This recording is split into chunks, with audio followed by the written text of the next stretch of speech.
Good morning, everyone, and welcome to the 2020 Refocus webinar series. My name is Ashley Hood-Morley. I'm the Senior Director of Sustainability and Materials here at the Plastics Industry Association.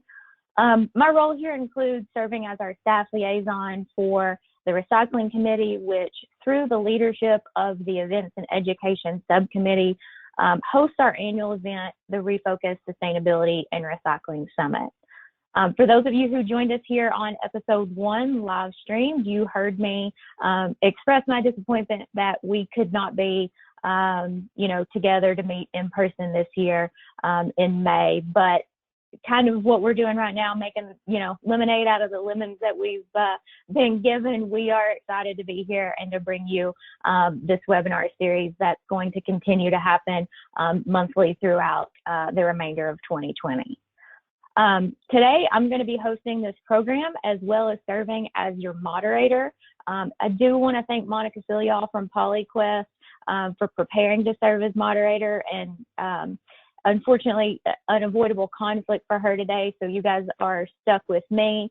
But Monica is a great member of our Recycling Committee Executive Board and our Events and Education Subcommittee, so I know she's disappointed that she can't be here with me as well. So just wanted to give her credit. So today we're going to learn all about LCAs. So before we dive into that topic, let me just bear with me to cover some background and housekeeping items before I turn it over to our speakers.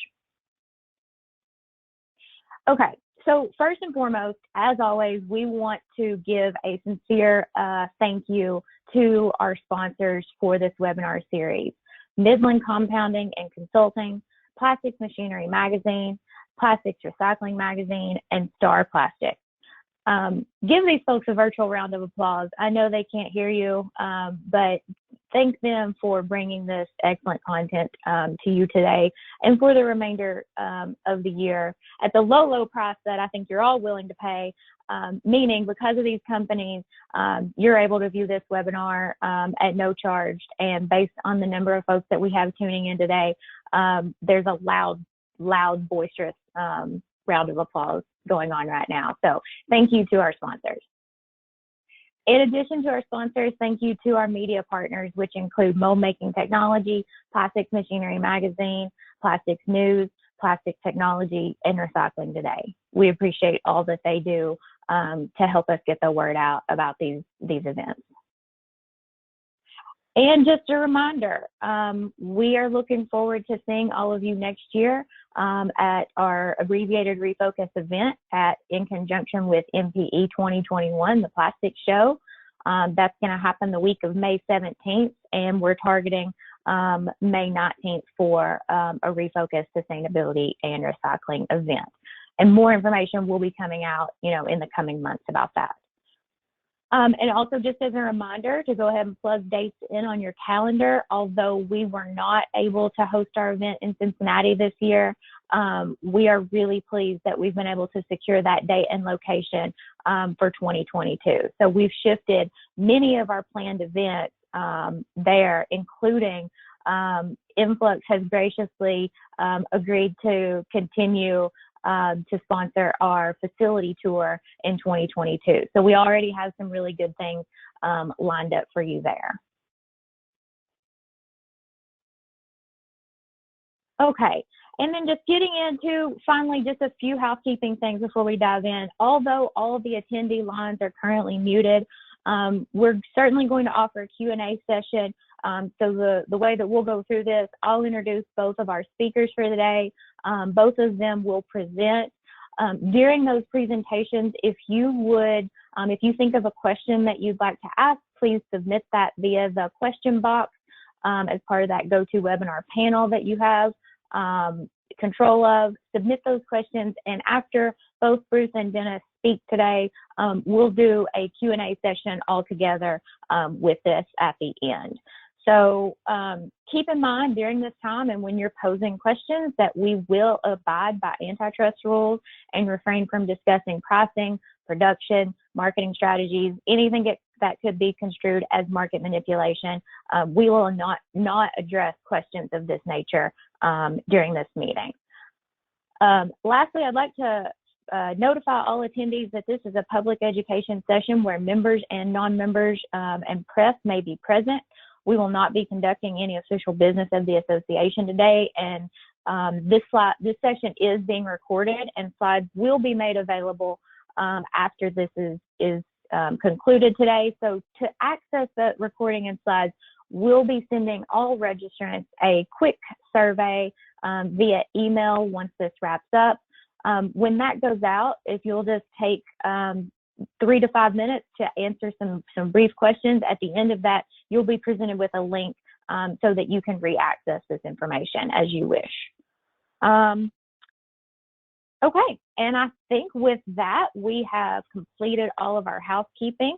So now I would like to get us started on our topic today. Again, we are going to be covering driving environmental outcomes using LCAs. So today we have 2 speakers with us. We have Bruce Uhlman and Dennis Kittel from BASF and Amcor, respectively. So first, I'd like to introduce both of our speakers before we dive in. So Bruce has been working in the fields of engineering, manufacturing, research and development, and sustainability for over 30 years. Bruce has several years of international work experience with specific expertise in the areas of process and project engineering, technology commercialization, and life cycle assessment. More recently, he's worked in the areas of applied sustainability and has performed life cycle and eco-efficiency analyses and total cost of ownership studies for a broad range of end consumer products and industrial processes. Bruce partners with BASF many businesses and customers in helping them understand and measure sustainability throughout their value chain and helps them integrate the results of sustainability studies into their strategic decision-making processes and stakeholder communication. He speaks frequently on sustainability and life cycle assessment and has published many articles on these topics. Bruce has a BS in chemical engineering from Villanova University, is a member of the American Center for Life Cycle Assessment, and is a certified LCA practitioner and certified life cycle executive. He's also a member of the International Society of Sustainability Professionals and is a certified sustainability associate. Bruce lives in northern New Jersey with his wife and 2 children. Our second speaker, Dennis Kittel, joined Amcor in 1991 in research and development and has over 35 years total experience in plastic packaging for food applications. Since that time, Dennis has served as the Director of Cellular Manufacturing and R&D Technical Director for food packaging in both flexible and rigid formats. Over the past few years, Dennis has held the position of Global Sustainability Manager for Amcor's rigid packaging business group and is currently senior advisor to the sustainability efforts of Amcor, closely working with customers, commercial, marketing, and technical functions to define and implement more sustainable packaging. Food packaging piques Dennis's interest in it has a challenge to be recyclable with many multi-layer structures. Before joining Amcor, Dennis worked with Ostermeyer Division of Kraft Foods. He holds a BS in Mechanical Engineering and an MS in Manufacturing Systems Engineering from the University of Wisconsin-Madison. So as you can see, both of our speakers today that have graciously agreed to be with us have a tremendous amount of knowledge in this space. So I'm happy that they accepted our invitation to be here with us today. I'm as excited as you are to sit back and learn. I have a lot of learning to do in the life cycle assessment space myself, and I've seen their slides, and I think you guys are in for a treat. So with that, I am going to advance to Bruce's slides. I'm going to exit the webcam and sit back and enjoy this with you guys. And Bruce, I am going to leave you guys, and I'm going to turn the mouse over to you, so you should now have that and be able to take it away. And just don't forget to unmute yourself. Okay, great. Can you hear me, Ashley? You are good to go. Thanks, Bruce. All right. Yeah, so thank you for the nice introduction. It's a pleasure to be here with you and Dennis and the audience here to talk about life cycle assessment and how it really benefits our businesses, but overall our customers and society. My talk today is going to be around applied sustainability, really how we're applying life cycle assessment really to support business strategy and driving more sustainable solutions out there into the marketplace. Oh, I went one too many, missed the introduction there. So I'll just go over the agenda for today. I'm going to provide a brief overview of BASF and what sustainability means for us, and then talk about the challenge of sustainability, the challenge that we face for better understanding it, measuring it, and really integrating that into our decision-making process. I'll then give a brief overview of LCA. It helps to have a good fundamental knowledge of what this methodology is all about. And then I'll give some case study examples of how BASF is using our applied sustainability toolbox to help us manage sustainability within our value chain, support our customers' needs, and create value to society. So for BASF, we are the world's largest and leading chemical company. We produce over 50,000 solutions. And with these solutions, we are impacting mostly everybody on this call. We touch everybody. And because of this impact that we have on society, we take our role in driving sustainability quite seriously. We want to, as BASF, really have a positive impact on society, not only now, but also into the future. And we do this really by creating chemistry for a sustainable future. And we're using science and innovation really supported by life cycle thinking and life cycle assessment to really enable our customers to meet the needs and challenges of their market sector, but also society as a whole. And we really summarize this commitment to sustainability in our purpose, which is that we create chemistry for a sustainable future. And how do we do that? Well, we do that with our corporate commitments. We source responsibly. We're a global business, and we have responsibility not only for our own actions, but the actions of our suppliers. So we want to make sure that our suppliers are sourcing materials using the highest levels of sustainability and practices that are available. We contribute to organizations like Together for Sustainability and the Roundtable for Sustainable Palm Oil, supporting these sourcing opportunities. For us, safety is the #1 priority for us, producing safely for our employees, for the people who use our products, but also for the environment. And we also produce efficiently as well. Operational excellence and producing efficiently is a key to our growth and really driving sustainability. We achieve this through our Verbund manufacturing, but also through our concerted sustainability goals. We have committed this year to keeping our greenhouse gas emissions flat at today's level through 2030. Thus, we are decoupling our organic growth from our greenhouse gas emissions, and thus we are really going to set an aggressive target of growing carbon neutrally. We drive sustainable solutions. This is really focused on those solutions that we have are called accelerator solutions that are really adding great sustainability benefit to our value chain. And of course, on the social side, human rights.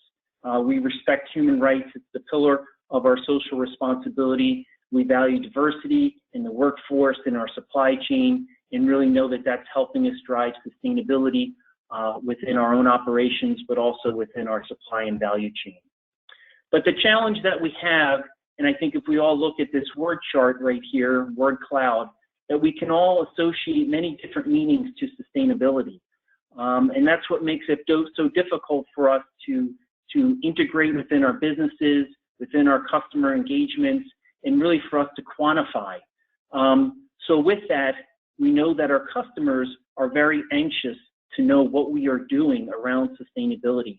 How are we supporting them with driving sustainability within their value chains and helping to reduce their environmental impacts? Well, we took to heart these two great quotes here from the business strategist Peter Drucker, that you can't measure what you can't manage, and if you can't measure it, you can't improve it. So with that, BASF knew that the key to sustainability is really around measurement. That's the key, and life cycle assessment is that key tool for us. So with that, we developed over the last several years a robust toolbox that really enables us to better understand and manage sustainability at various levels of granularity, whether it's looking at the big picture, such as hotspot analysis or assessing your own operations around sustainability with Position Finder. But it allows us also to do those deep dives through life cycle assessment tools, such as the Ecoefficiency Analysis or traditional LCA, that's really enabling us to address that challenge of quantifying sustainability in really real science-based pragmatic terms that enables us to really integrate that into our business decision-making.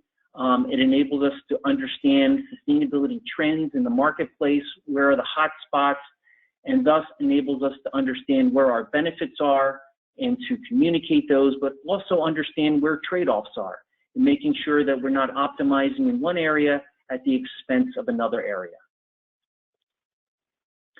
So what is life cycle assessment? For these next few slides here, I pulled information from a very useful guide from the ICCA, the International Council for Chemical Companies, which published a very useful executive guide to basically understand life cycle assessment, when to use it, and what it is. So what is LCA? Well, from the very highest level, it's about life cycle thinking. It's a systematic and holistic approach that takes into consideration all three pillars of sustainability: the environmental pillar, social pillar, as well as the business case, the economics. You can see here from figure 1 that life cycle thinking and life cycle assessment really covers all stages of a product's life cycle, starting from the inception of the extraction of those basic raw materials out of the earth and following it through the various stages of production, leading to the production of that final consumer product.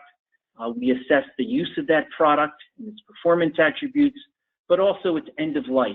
What's happening in the disposal phase? Is it being incinerated, landfilled, or is it going back through recovery and recycling?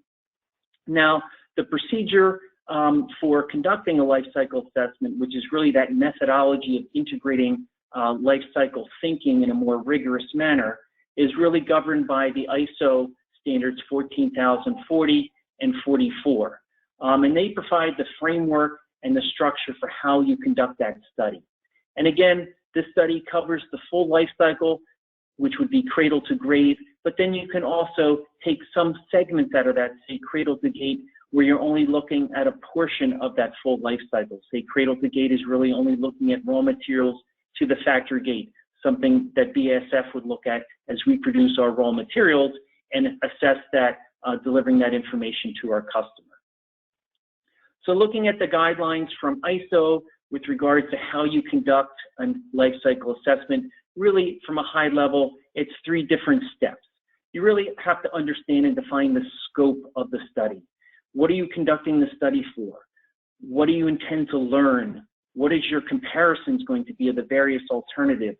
How broad is the system boundary that you're going to include? And when you get these results, who do you intend to communicate them to? So these are all important things to identify early on to make sure that you're measuring the right thing and you know who the audience for those results are going to be. Second step in an LCA is doing that inventory analysis. And this is where you're collecting, confirming, and aggregating all these inputs and outputs that are coming from nature. So outputs from nature could be we're extracting basic raw materials, or we're using water and energy. And then we also have to look at the emissions, the discharges, such as solid waste or water emissions. So this is all occurring in that inventory analysis phase. Once you've measured all those inputs and outputs, you can go into the impact assessment phase. And this is where you characterize these flows through industry standards such as Tracy or CML, and they help you take those flows and assess those potential impacts on our environment. An example would be you're measuring all the greenhouse gas emissions over that life cycle, you aggregate those together, characterize those, and then you can find the potential impact that's having on global warming and climate change. Now, throughout that whole LCA, you're going through these interpretation stages as well, where you're constantly reassessing and reviewing your data and your calculations to make sure that you're still staying true to what you define as the goal and scope of your study here, but that you also are understanding and formulating a report at the end where you're assessing this information, communicating what the findings were, any limitations that you may have with the study, and ultimately directing that in its use in the business, whether it's in product development, using it in your marketing communications, or supporting people within your R&D program or product stewardship. Now, when you start off an LCA, a key aspect is what is that unit of comparison? You know, how do you compare these various alternatives, which could be quite unique? And you do that through the functional unit, or also known as the customer benefit. And this provides you really that measure of unit that you can compare these systems to as you're combining and referencing these input and output flows. And it really enables you this comparison of really two different systems that perform the same function. And this function must, again, agree with the goal and scope of your study. Now, an example of this here of a functional unit to really make it more relatable is if you had drying of 1,000 pair of hands in a shopping mall in Brazil over a time of 20 seconds. You can achieve this function two different ways. You can use an electric hair dryer or a paper towel. And this really then defines the alternatives then that you assess their impacts in the production, the use, and the disposal phases for that paper towel to achieve that functional unit. And you would do the same thing for that electric hair dryer. So again, life cycle assessment is really helping us make the complexities of sustainability manageable and tangible for us to really integrate and better understand. And it really supports your entire business. You can see from the table here, which was adapted from a brochure from the American Center for Life Cycle Assessment, that LCA is really a great approach for us to really get our hands around the environmental and also economic and societal impacts that our solutions are having over their full life cycle, understanding benefits and trade-offs, and really enabling us to drive more sustainable solutions out there in the marketplace. Now, if you're interested in learning a lot more about LCA or becoming part of that community, you can see here and reference their website. They have a conference coming up later this year in Wisconsin, where a lot of people will be getting together to really discuss the benefits and implementations of LCA throughout industry, but also in the broader sense within our society. It's a great resource on their website too to learn more.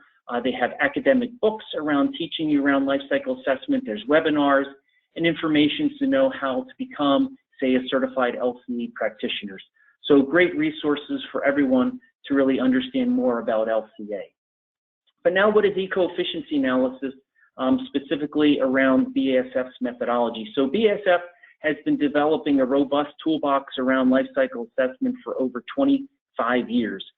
We've completed over 600 eco-efficiency analyses, and we're really using this as a strategic tool for our businesses and customer engagements. So we have traditional life cycle assessment tools that enable us to measure that environmental pillar and measuring water footprints and carbon footprints. We understood that the business case is important, so we have a total cost of ownership tool, which is a life cycle costing tool. But we knew we needed to combine the business case with the environmental impacts, so we combined that in our eco-efficiency analysis. So here we're measuring together concurrently the environmental and economic impacts of solutions. But we also understand that we sometimes need to quantify social impacts, and we have the C balance and ag balance tools to help us accomplish that. So LCA is really providing this great insight into our value chain. At BASF or in other companies too, you can use LCA to help evaluate feedstock choices. There's a lot of discussions about fossil versus renewable materials, which are more sustainable. LCA can help you with that. It can also help you understand the benefits, say at BASF with our Verbund manufacturing plants, where we have heat integration and resource recovery. What are the benefits of that? When you do a comparative LCA, you can understand your differentiation potential with the competition. Sometimes you have benefits, in some cases you may have trade-offs. But the most important thing is LCA, because of that full value chain perspective allows you to understand the needs of your customers, of society, and align your solutions, environmental and economic benefits with those. And finally, and I'll give a case study later on in the presentation, it really enables you to get a better understanding of end-of-life options, bringing some science and quantification to circularity. What are the impacts and benefits of, say, traditional disposal, landfilling, or incineration versus recovery and reuse? So within the eco-efficiency analysis I explained, we're covering two pillars of sustainability. The first one being the economics, and you can see here that we look at a lot of traditional cost categories over a product's life cycle, such as material costs, cost of energy, labor, maintenance and repair.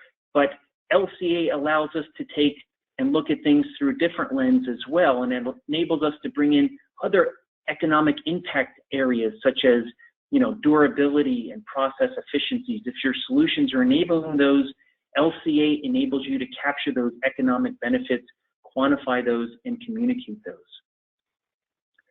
Now, as I explained earlier, we're assessing a lot of environmental categories within life cycle assessment. We're calculating input and output flows and then characterizing those into areas such as climate change, water use, land use, summer smog. And in many cases, it can be overwhelming with the amount of information that you have.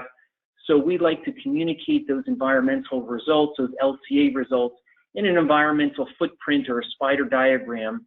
And this enables you to really look at all three alternatives here that were assessed, doing that same functional unit, and how they compared relative to one another in each of those environmental impact categories.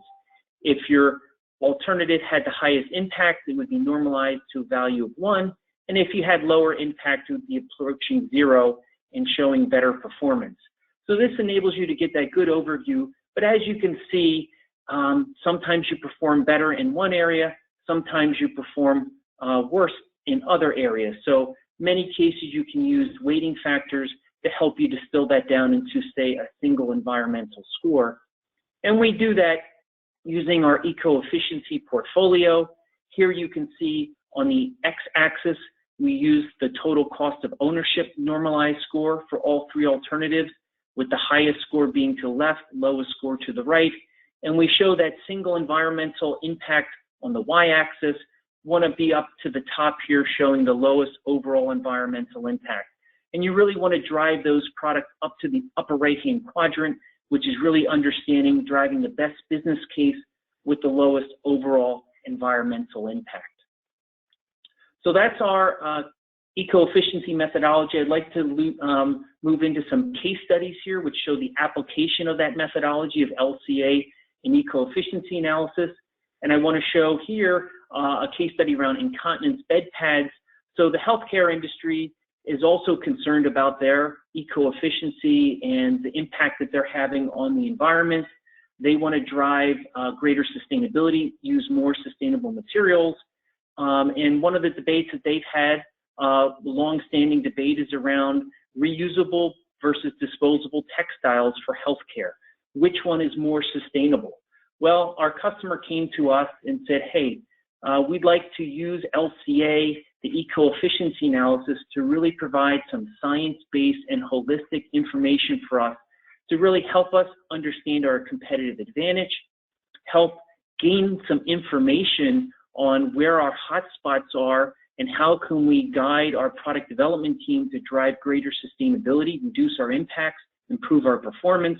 But also we want to not contribute to additional greenwashing. We want to have credible science-based claims out there for our products. So can eco-efficiency and LCA support us?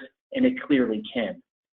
So the functional unit that was devised for this study here wasn't just around absorbency of these 1,000 patient days, but we had to look at the extended performance attributes of some of the reusable vinyl bed pads. And we knew that the nurses and healthcare professionals could move patients with that. That was a very critical performance attribute. So we built that into the LCA and said that, okay, the disposable pad couldn't do it by itself, but to get that function equivalent, we had to add a patient positioner to the scope of the disposable pads. So you can see here, just like in understanding the full scope of that life cycle, we had a holistic perspective of what we were measuring. You can see here in the production phase, we were looking at assessing all the raw materials, all the utilities. We looked downstream that the reusable pad had to be laundered, so we had to develop the laundry chemicals. We looked at the use phase product here, so in the use phase for the laundering activities, we had to look at transport to the laundering facility, the emissions from laundering, and transport back to the healthcare facility. And then we looked at various end-of-life disposal for those alternatives, which could be traditional landfill or perhaps recovery through incineration. So what were the results of this study? Well, looking at one of the popular metrics here for carbon footprint, you could see that we learned for the reusable alternatives that the key driver for the carbon footprint was actually downstream of our customer. It was in the laundering activity. So all heating of the water, the getting of the water, the wastewater emissions were really the key driver for the carbon footprint. So that was a perspective LCA brought, that it was downstream. But for the disposable alternatives, we could see that the impacts were both at the raw material stage, but also at the end of life disposal here. So interesting perspective that the hotspots, as revealed by the LCA, were different from each of the alternatives. Now, how about a question around water emissions? Perception would say that the reusable alternatives that were using these big tunnel washers would have higher water emissions than disposable pads that you were only disposing of in a trash receptor. But the LCA brought a new perspective to that. It actually, through measuring things, we understood that yes, the hotspot for the reusable alternatives was the laundering, but the overall water emissions over that life cycle for the disposables were much higher. And how was that? Well, LCA enabled us to look upstream at those embodied water emissions that were being emitted through the production and extraction and production of all the raw materials that are being used by the disposable alternatives.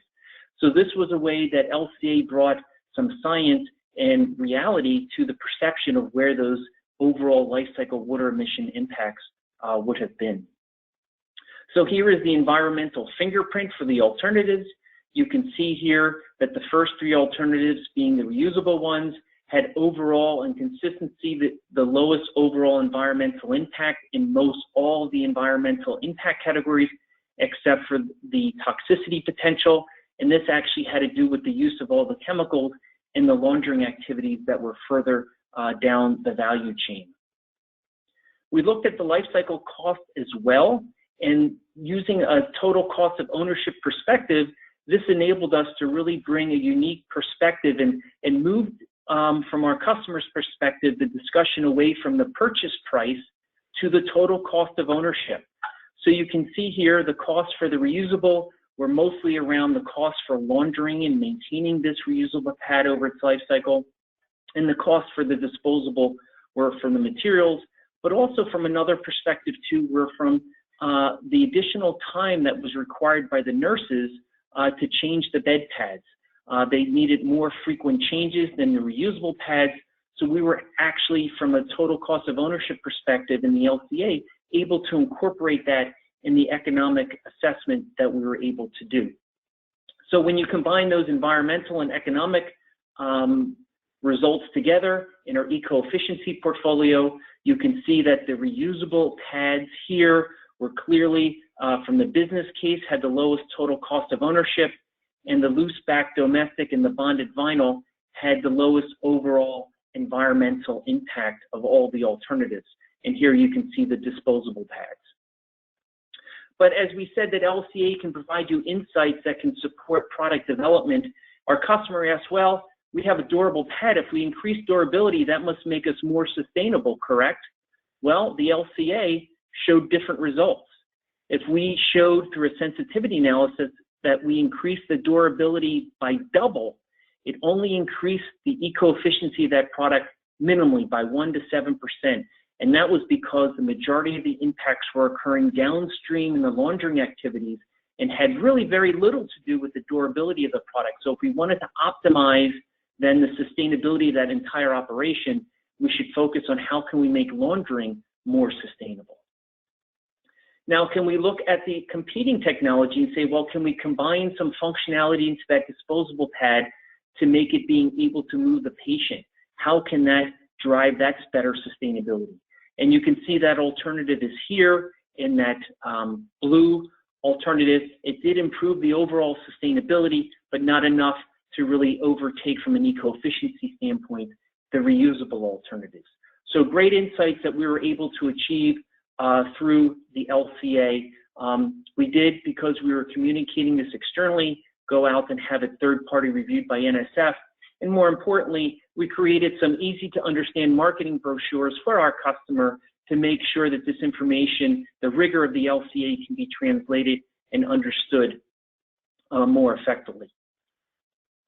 So if we look at how LCA can support recycling activities, this is a brief case study here of how we were able to quantify and communicate the benefits of one of our manufacturing sites going zero waste to landfill, really trying to optimize and reduce any type of waste streams and generation of any waste. So you can see over here they were collecting and reporting a lot of scrap material and chemicals being reused, reclamation of precious metals from the site, and we were able to use LCA to really quantify those benefits, as you can see over here.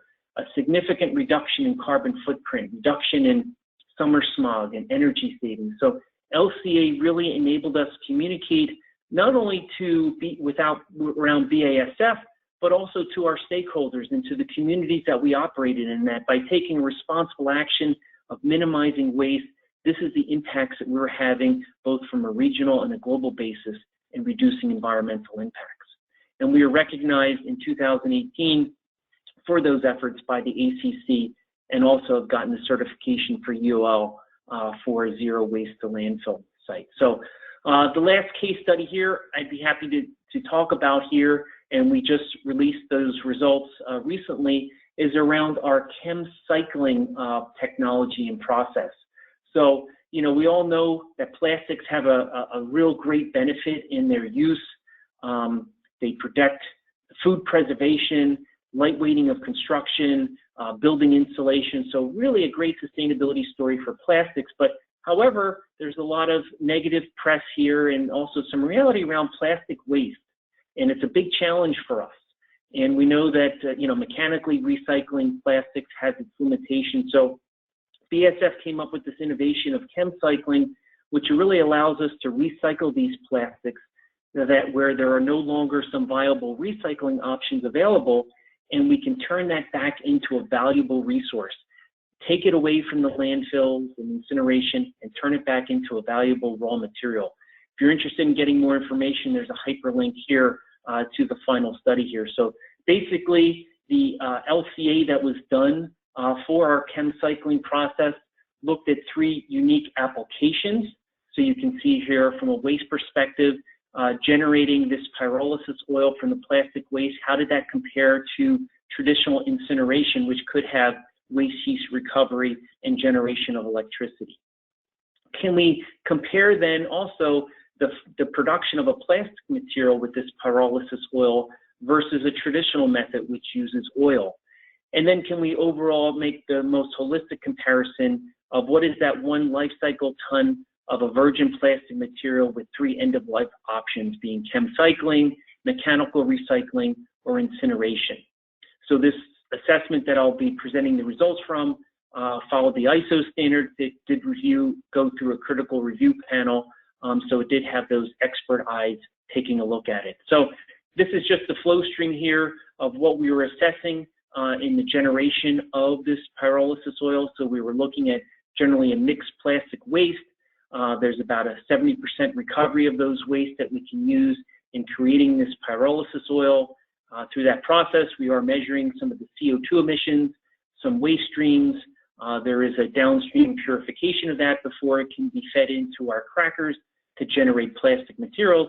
And this is really the scope of what we assess from our Chem Cycling process in production of that pyrolysis oil. So here is the first result, which is looking at the substitution of pyrolysis oil in our cracker and getting some benefit of not having to use basic non-renewable resource such as naphtha, and comparing that to the traditional end of life of that plastic material, which would have been incineration with recovery of steam and electricity. So as you can see here, the carbon footprint is much reduced for the pyrolysis.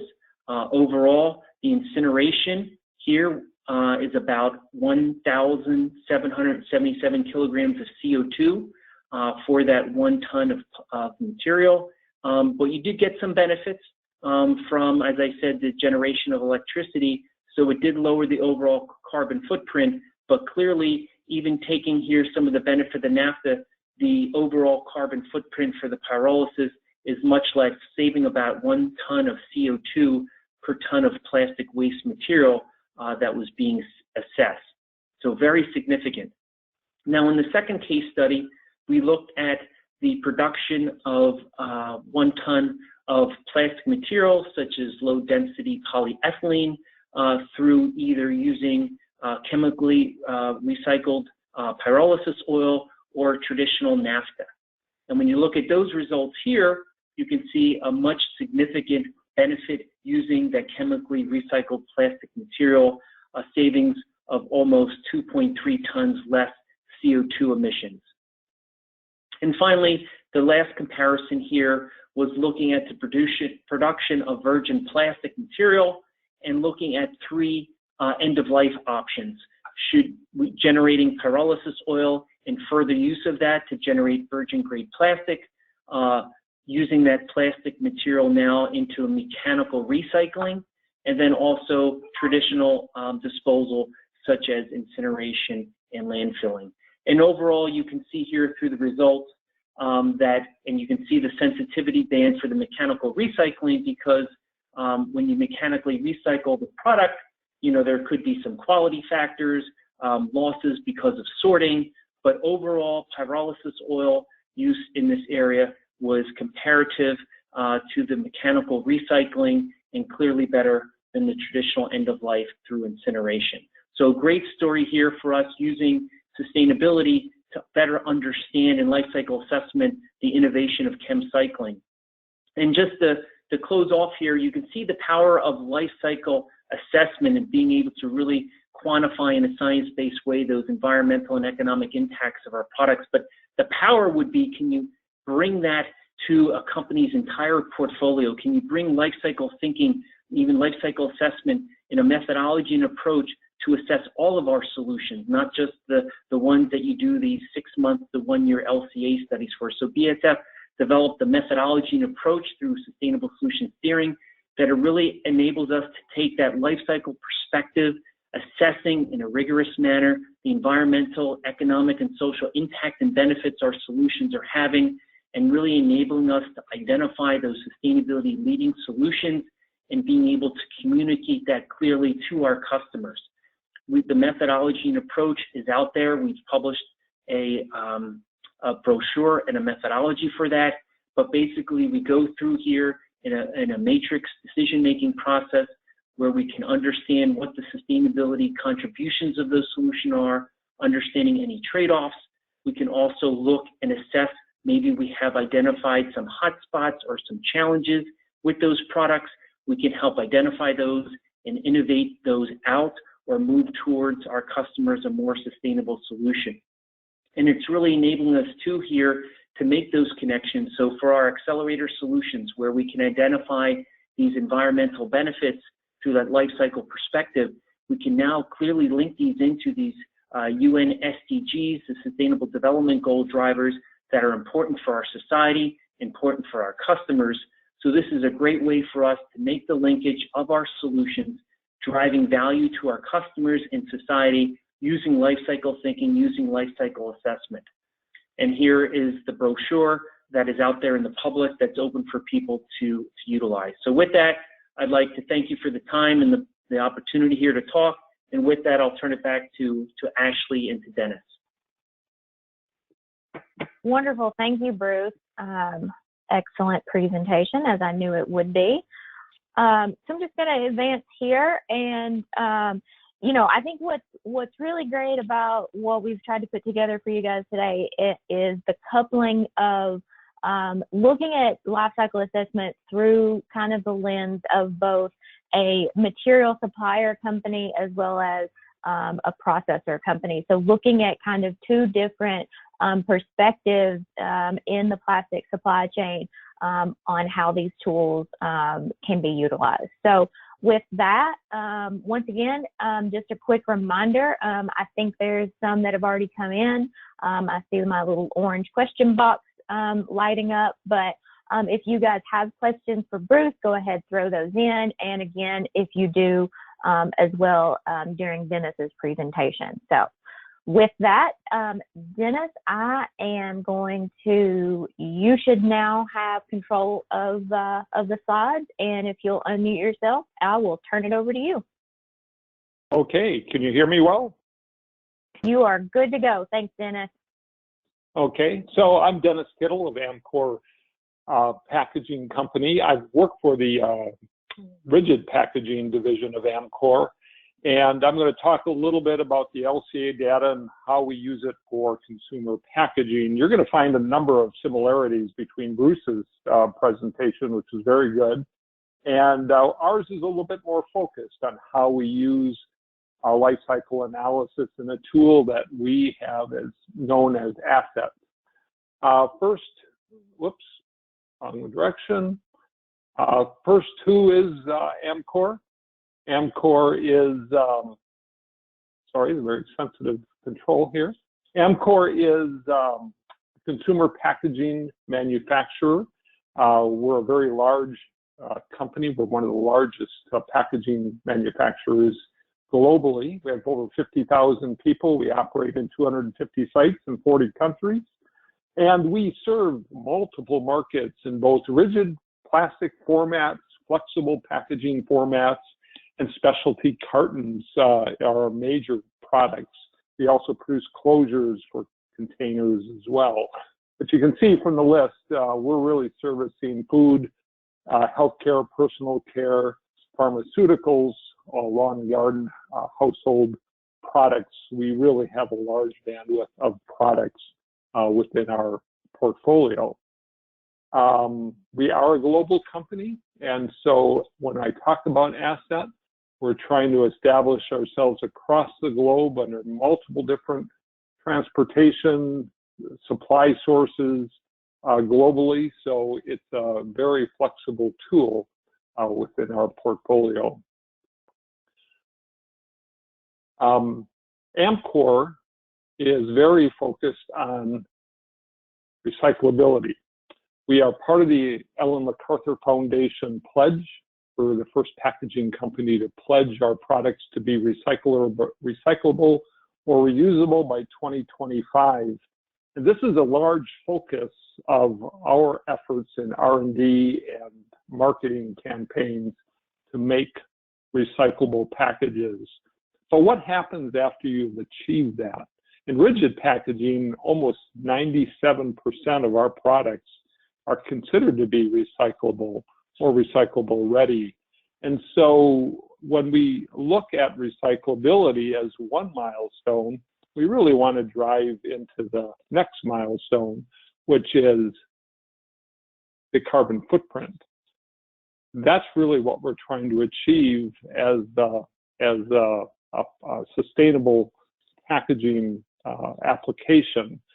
Carbon footprint and recyclability go hand in hand, but an LCA gives us that tool to come back to a package that has the best sustainable footprint and the most sustainable application that we can achieve.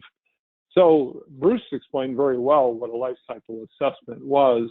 Amcor has a proprietary tool we call Asset, which is our LCA program that we use in the design of packaging and decision-making on how to come up with the best sustainable footprint for one of our customers. And Asset is a certified tool. Again, it's a proprietary tool that we've developed for our use. It supports really our fact-based design process. We just don't want to go off feelings and perceptions of what materials or transportation can give us. We really want fact-based information. So it helps us evaluate and assess the proposed specifications of the current package.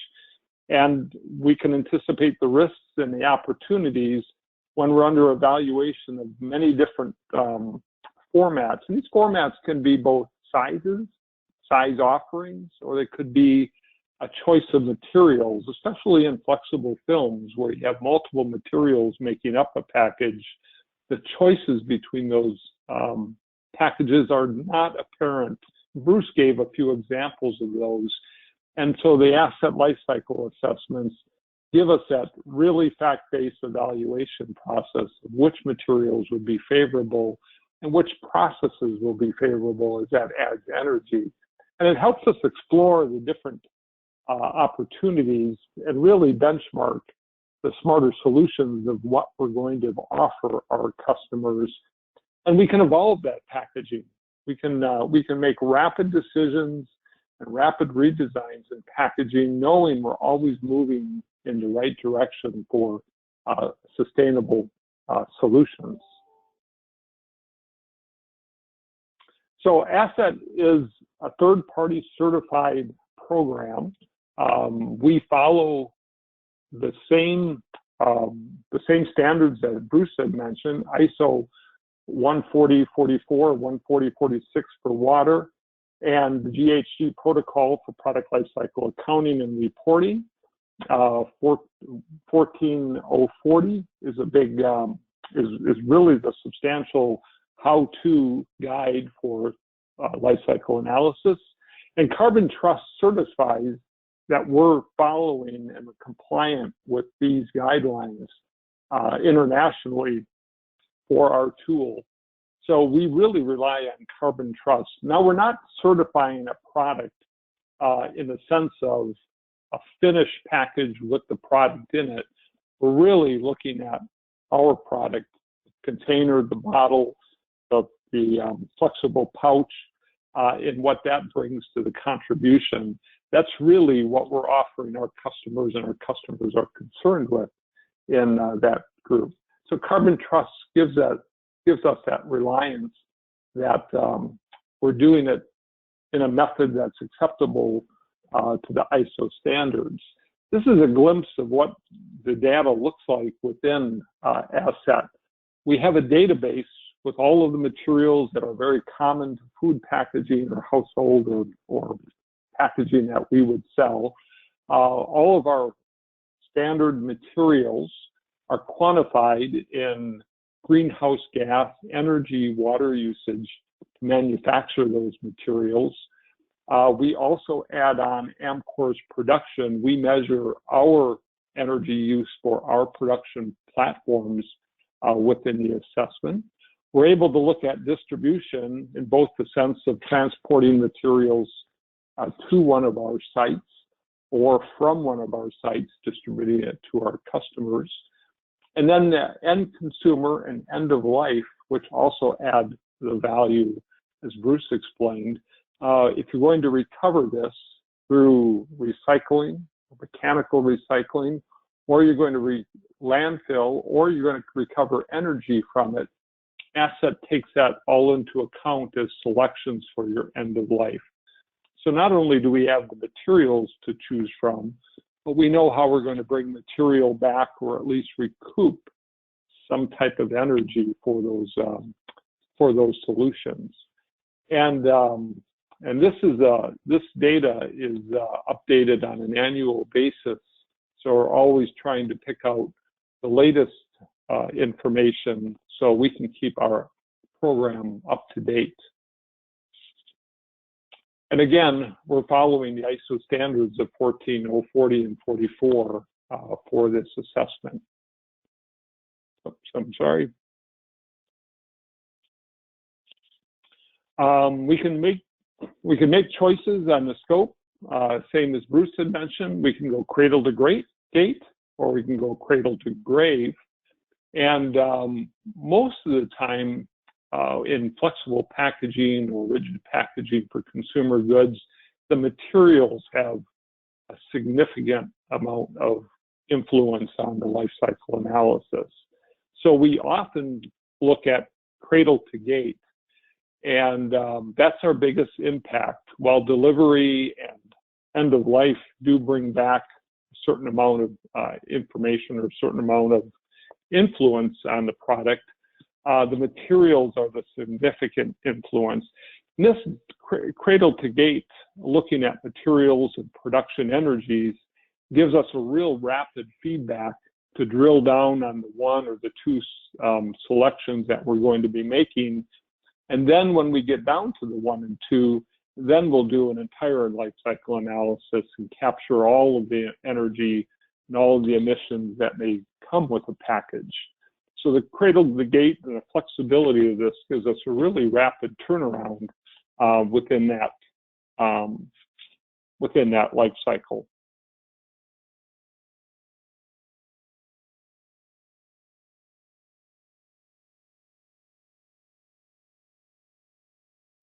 Our reporting comes out in a very simple fashion. We're comparing the percentage of the materials as they compare one with the other one. So we can see the significance of the material and energy. And then it also puts it into a tangible, one of the things that we see, and one of the feedback items that we see from our customers is they don't really know how to scale greenhouse gas. What does a ton really mean? So we use the simple approach of the EPA calculator, comparison calculator, and you can easily see how many light bulbs or cars or something that's measurable from a substantial population, what's measurable, what's understandable of what these savings really are. And that also gives us a feel of how far we're moving the needle in those cases. So when we look at an assessment, this is an assessment of comparing a plastic bottle to a glass bottle. And if we just look at the material, glass, 1 gram of glass has a significantly improved sustainable carbon footprint compared to 1 gram of plastic. But that's not comparable in a package size. What we see in a package is that PET, and this is a spirits example of a spirits bottle at 1.7 liters, relatively large bottles, we would use about 8 times less material in weight glass compared to a PET bottle.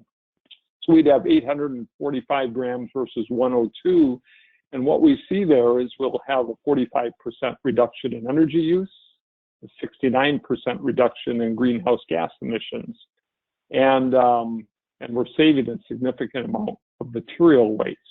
In glass comparisons, transportation becomes significant because the glass weight is heavy, and typically you don't cube out a truck, where in a plastics bottle at much lighter weight, you would cube out a truck.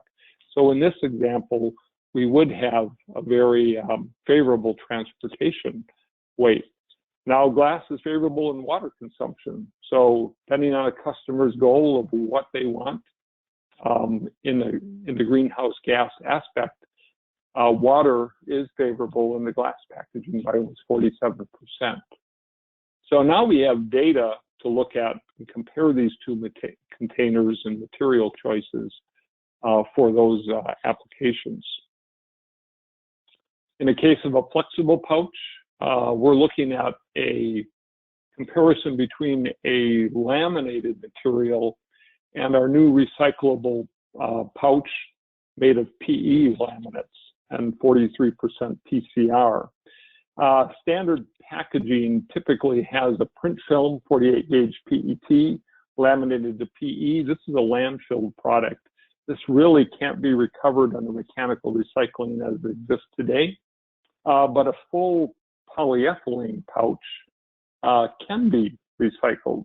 So here we're capturing a material change in the same package footprint, and we're recycling and capturing PCR back in the product. In doing that, we save 71% greenhouse gas and that's the equivalent of almost 6,000 CFL light bulbs, according to the calculator. So we have a measurement, we have a reduction, and then we have a feel for what is that in significance in people's minds. Carbon footprint using fossil fuels, a savings of 57% and 47% water consumption savings. So again, we're driving down to real data to make decisions. Is this a better package? And clearly, in this example, a recyclable pouch is an advantage over a standard pouch. We also use this in marketing messaging. We typically are challenged with the plastic waste scenarios, but plastic has a significant greenhouse gas benefit compared to other packaging styles and packaging parts.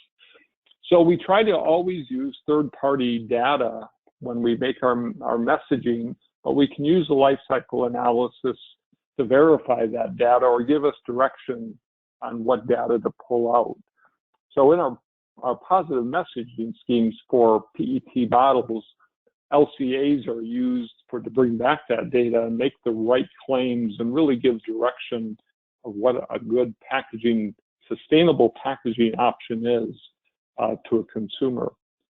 So not only is this used for our customers' benefits, our design benefits, but also our marketing benefits.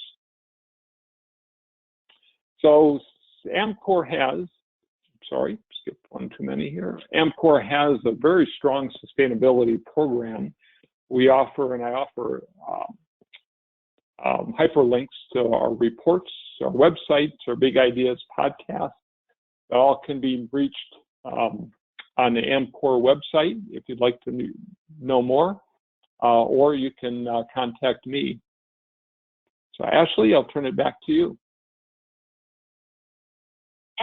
Excellent presentation, Dennis. Thank you so much. I love how you guys have taken all of the, the science and the facts and turned that into, you've both boiled it down to, the reporting styles, but also into just a very, very simple infographic that is so easy for anyone to just look at and understand, what that means and what you guys have done. So thank you so much for that example. So I will now take a quick look.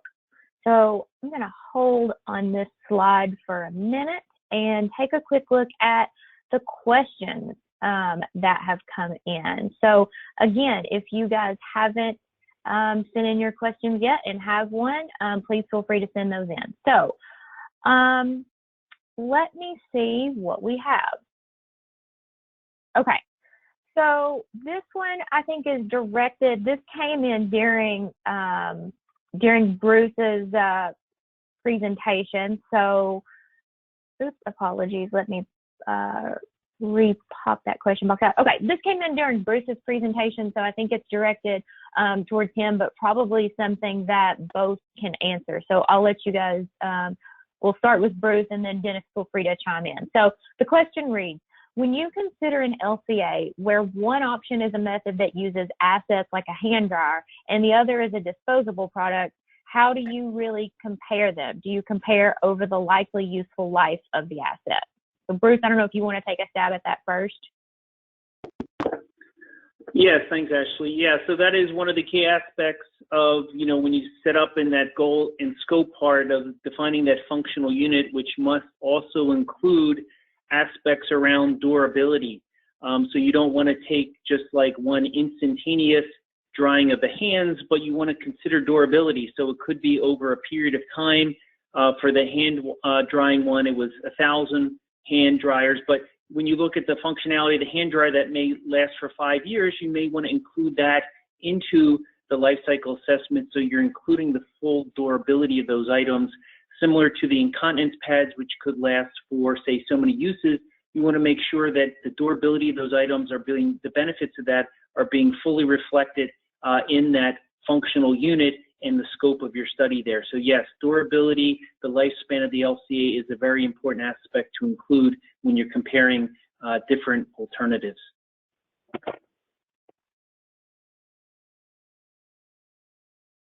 Perfect. Thank you, Yeah, Bruce. I don't know if I can add anything to that. I would agree with that 100%. Part of our challenge is that this space changes rapidly. And so we're seeing end of life when we take into that end of life aspect and setting up those goals. That end of life can change dramatically over a short period of time as we see better recovery systems, better technology in recovery, more efficient recovery. There's large efforts in there. So one of the things I would say is that if you look at this in a space of time, keep track of some of these influences that continue to evolve, because if it's close, you might see the scale start tipping in the next year as technology helps recycling and end-of-life decision-making and end-of-life data. Yeah, no, excellent points from both of you. Let's see what else we have. We have a lot. So let me try to pick one. Let's see. Okay, somebody is asking the question and just want to reemphasize that yes, we have recorded this webinar, and we're happy to make that available to anyone who helps us answer our survey questions at the end. Okay, so let's see who else has come in. So a couple of questions, and these are for both of you guys.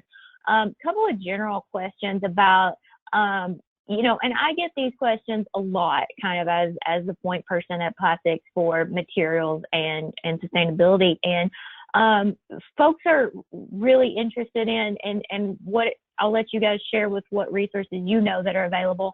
Folks are asking about are there good studies that exist using LCA that compare various materials. And so specifically this person has asked, you know, comparing HDPE, PET, paperboard, aluminum, and glass. And then the second kind of similar but different question is, are there good studies and reports out there looking at mechanical versus chemical recycling holistically? So I'll let you guys chime in on what you know is available.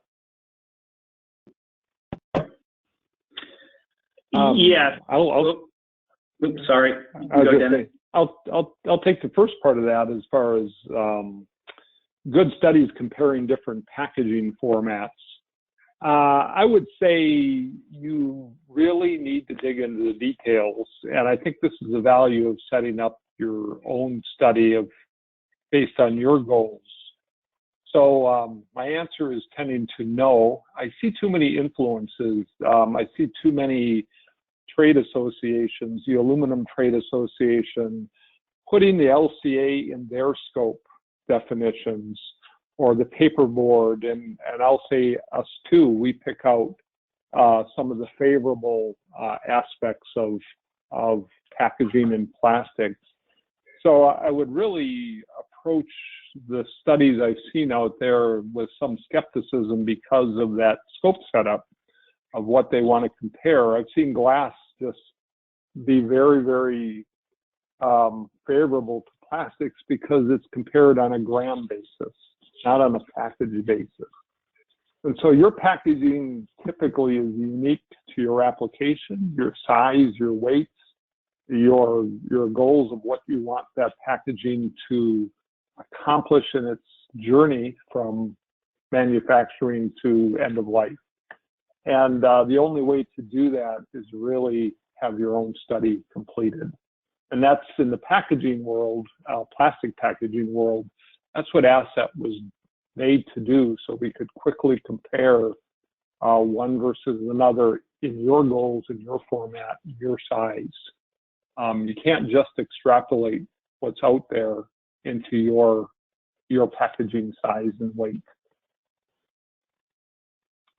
Bruce?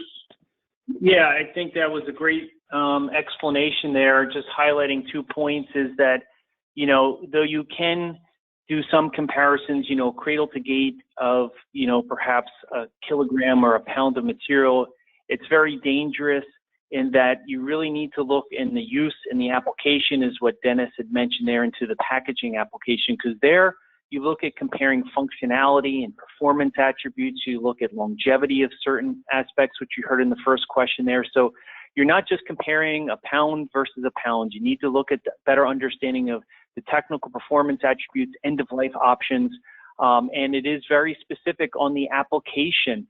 Even at BASF, we have a lot of chemicals that can go into different applications.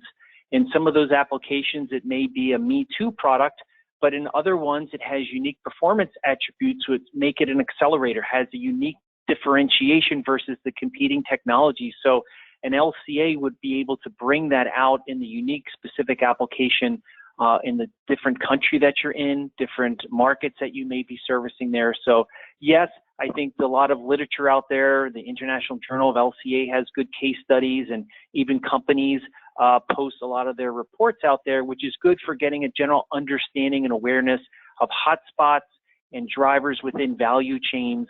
But to really make credible decision making, you really need to internalize that, as Dennis said, to your specific product, your specific manufacturing and supply chain, and then with your customer's application and what those end-of-life options are reasonably going to be. So you need to go case by case to really inform decision, but I think a lot of the studies out there do help inform life cycle awareness and thinking of hotspots and value chain drivers. Excellent point. Perfect. Thank you both. Oh, go ahead. And then there was a second part of that question was mechanical versus chemical recycling. I think today is one of the first times I've seen a very substantial look at that with Bruce's analysis. Chemical is emerging. It's not always at scale. So we're seeing some projected LCAs on chemical recycling, but this is emerging and there's more to come. So we don't have a wealth of information on LCAs with all of the different chemical recycling methods that are out there today. And to that point, there is a link in my slide deck there for further information on the LCA that was done for our Chem Cycling technology and the LCA that was done. Perfect. And while we're on that topic, I have a very similar, a question that's in that same regard. So, and this may be something, Bruce, that's answered via that report that's out there. But just have a couple of folks on the webinar who are interested in whether or not you can share more about the feed streams that were used as part of the analysis. So I guess to be a little more clear, do you know, was it, for instance, a typical mixed rigid 3 through 7 bale from a MRF, or do you have any specifics you're able to share on the input streams there?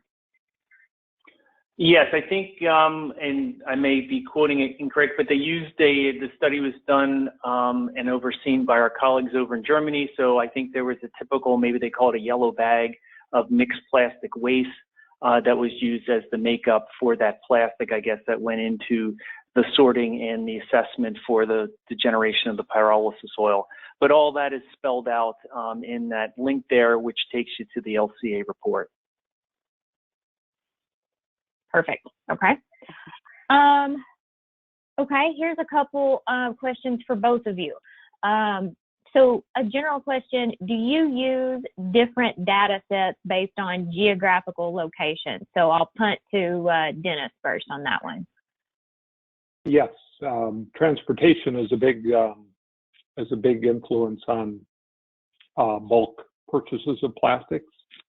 Also, the manufacturing sites, energy use. There's some very favorable energy areas of the country and world. So the energy methods of making materials all play into the LCA. So we have PET, for example, US-based, Europe-based, and Asian space-based LCAs. And for all materials, we would go geographically.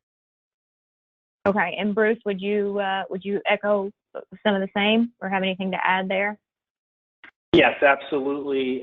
You need to have the specificity of that specific manufacturing plant and the inherent efficiencies of that plant, or perhaps the regional electricity grids that are being used and what end-of-life disposal mechanisms are available there.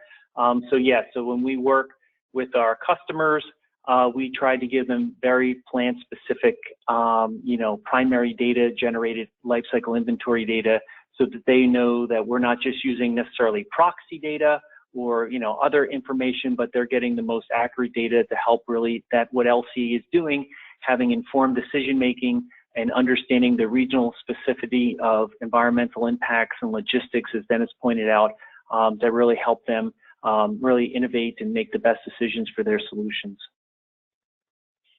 Perfect. And I think, as I'm continuing to try to read all the different questions, I think we've answered a couple from folks. I have another one in here that asked about factoring in local impacts and cited water as an example of something that would have certainly more of a significant impact depending on what region that you're in.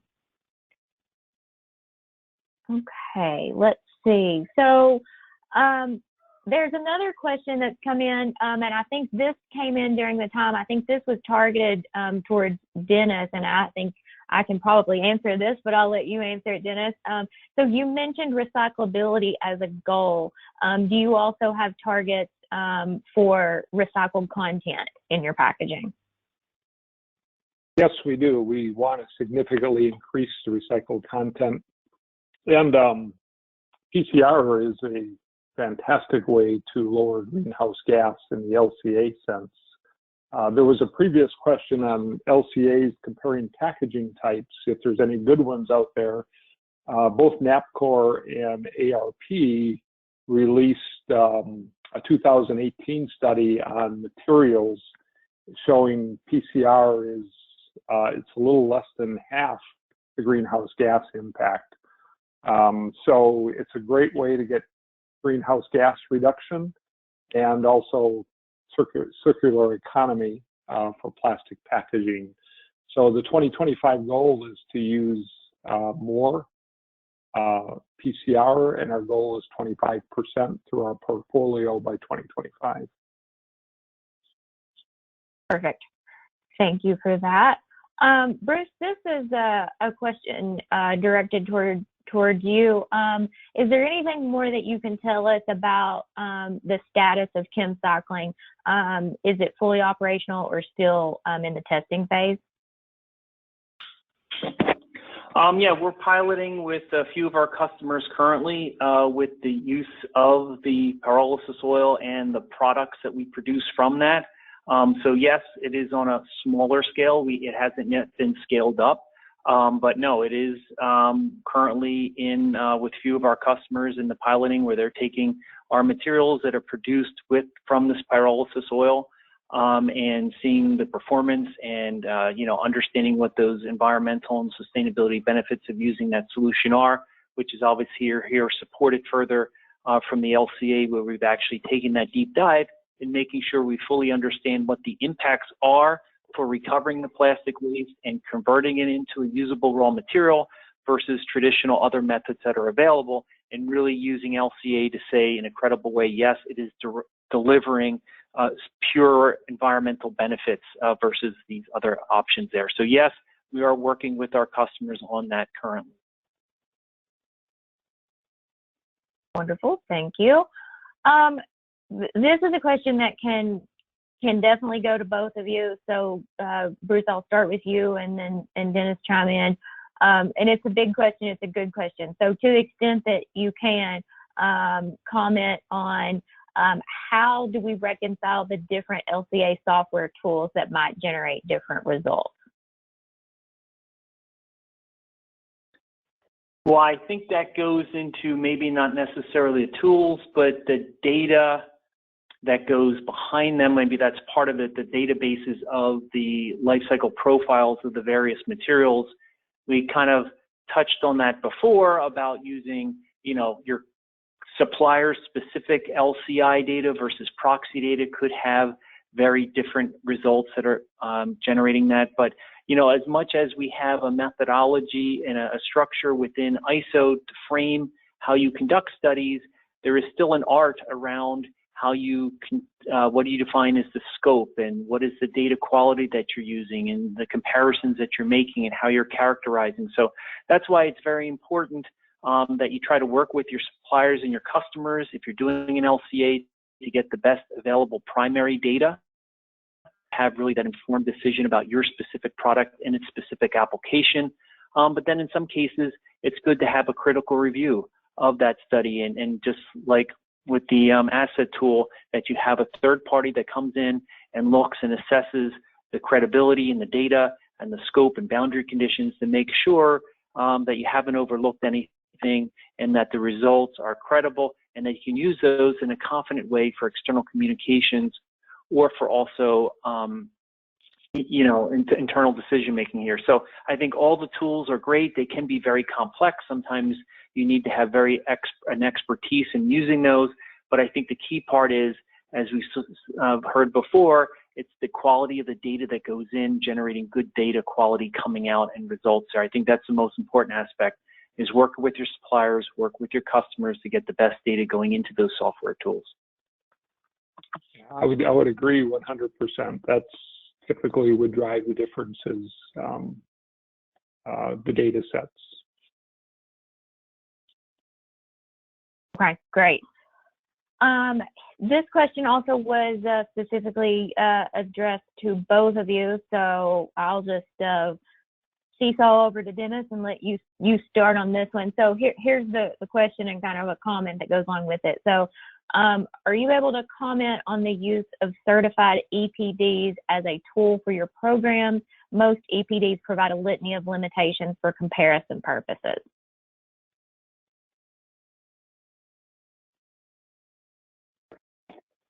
Yeah, I would say. Well, I'm sorry. I was going to say, could you repeat the question again? Commenting on the use.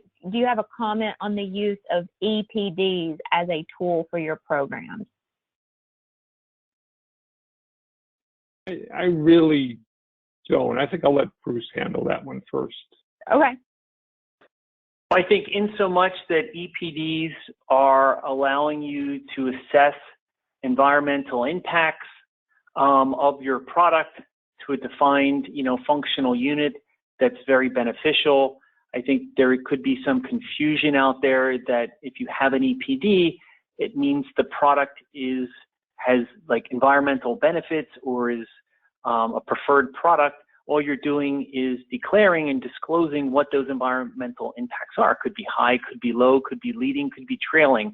So I think EPDs are good in that it allows you to take a life cycle perspective at assessing your products in lieu of some other methods. But I think there is obviously limitations in comparability. There are a lot of efforts out there to alleviate some of those things. I know in the building construction area, there's the EC3 tool that is allowing some capture of these certified data from the EPDs that are allowing the comparison of embodied carbon. And they're giving sensitivity bands to account for some of this uncertainty and maybe comparability of these EPDs. So I think there is a need for that. I think the method of communicating EPDs in the way they are can be confusing because it's a lot of data, like 6 or 7, 8 pages of a lot of numbers. And as Dennis had said before, you need to fulfill LCA through not only scoping it correctly, measuring it better, but it's also the communication.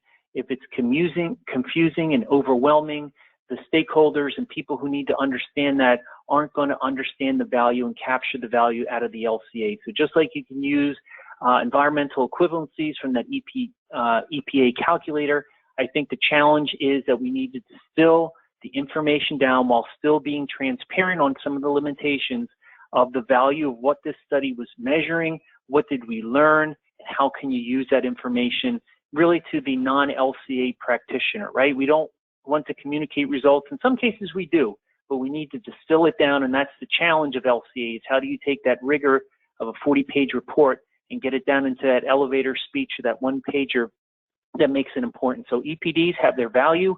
They also have their limitations. BASF does have EPDs for a lot of our products because it serves a market need for our customers, but we also understand where those limitations and benefits are. Yeah, and the hesitation part of my response is we typically don't really participate as for the end result. We contribute. I have a great slide that explains this, but packaging is just one portion of our customers' carbon footprint. So we're taking into account a bottle where you also have to take account the product, the label, the cap. And then maybe even broader than that, if there's agricultural inputs into it for feeding beef that you may package in a flexible package. So typically our customer wants a larger scope when they go to this stage. And we only contribute the packaging part of it. And we really don't see a lot of activity just for that part of the scope. So it's not something we participate in considerably. Sure, that makes sense. So we've reached 12:26, and I have just a couple of closing comments. But before I do that, I just want to give both of you, and I'll start with Bruce and then go to Dennis. If just 30 seconds on, if you have anything that you any other comments you'd like to make, or any closing thoughts, or one thing that you'd like for folks to walk away with today to wrap us up here. Yeah, I would just say to the audience that we all want to drive greater sustainability and make improvements into our environmental footprint that we're leaving, and really life cycle thinking, life cycle assessment of being able to look outside the boundaries of our own companies or even our own lives, really, and understanding the broader impacts and benefits that our actions are having is very critical for us to meet these challenges that we see coming down the road. So life cycle assessment has a great power behind it in being able to quantify in a very credible and comprehensive way these impacts, but also understanding benefits and trade-offs. And I think it should be, if it's too complex, start with life cycle thinking and then build upon that, because I think having this holistic perspective is really important for us to really communicate effectively the benefits that our companies are enabling out there in our value chains, and really supporting our customers and the downstream consumers in helping them have products that are out there that are more sustainable and reducing environmental impacts, adding social benefits, reducing cost overall. So LCA is a powerful tool, and we should be trying to implement that more within our organizations to really help us innovate better, but also engage with our customers in a more sustainable way. Excellent. Dennis, I'll offer you the same opportunity. Yes, a very similar answer. LCAs give you a perspective and a viewpoint that's really as holistic.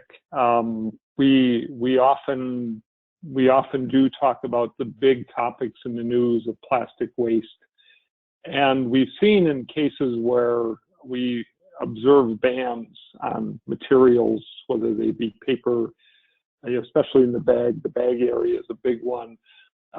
Just because we want to address one aspect, what else do we impact? And we see the wrong decisions for greenhouse gas impacts being made with a reaction to an event or a reaction to something in the news.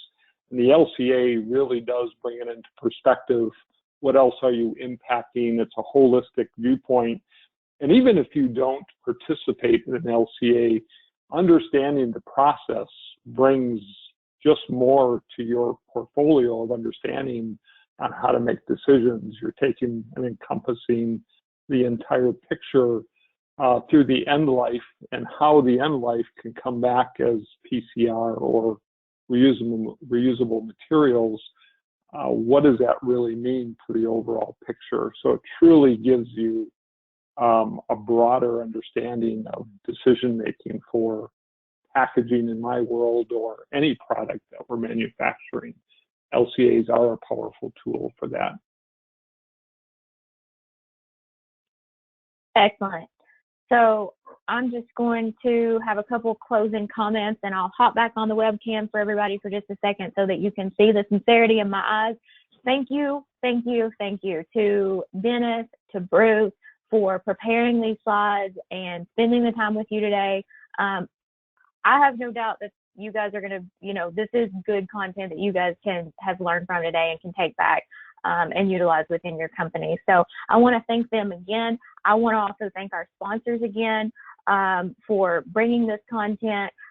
Again, Midland Compounding and Consulting, Plastics Machinery Magazine, Plastics Recycling Magazine, and Star Plastics.